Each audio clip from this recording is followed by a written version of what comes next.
Assalamu alaikum, Sayyidi. Alaikum salam. If someone dishonors those in authority, then how can they rectify it? You make a tawbah, make a asking for forgiveness, that not to come against the authority, not to come against pious people, and not to come against the love of Sayyidina Muhammad because it's distressful to Prophet.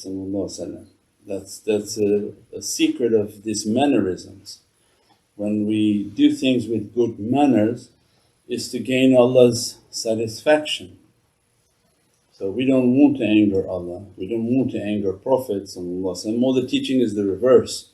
We're trying to go out of our way to get the attention of Prophet. So I can't imagine somebody who wants to go out of their way to get the anger of Prophet.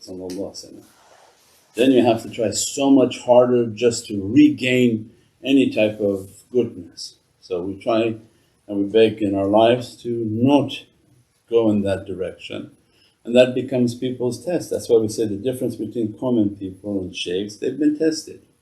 They've been tested by lots of people, and Prophet has spoken to them, taught them, inspired within them that for my sake don't say anything. So don't allow a fitna to come out, don't let something to come out. And they could have, but they were trained not to. Why?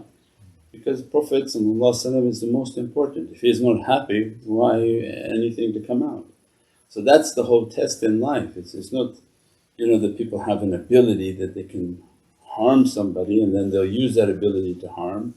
But whom is powerful is the one whom has immense power to harm but doesn't use it in that means.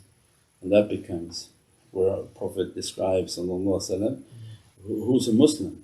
It's one whom you're safe from their hands and from their tongue. You imagine if shaykh who doesn't like you all of a sudden go on his minbar and start attacking you. So what kind of life would that be?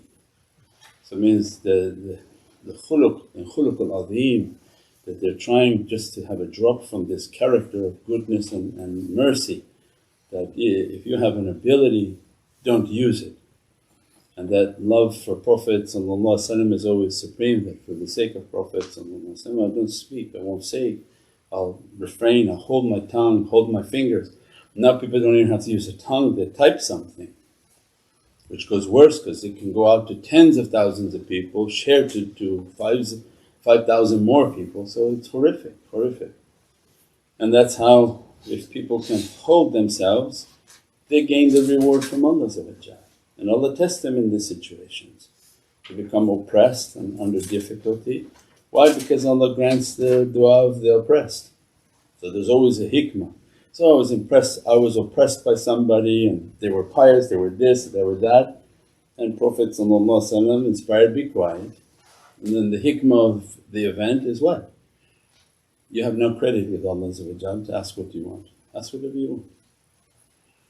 But they would never ask harm. But they say, people have credit, you inspired them to make the dua. So it means everything has a hikmah in Allah's way, nothing is wasted, nothing happened as a waste.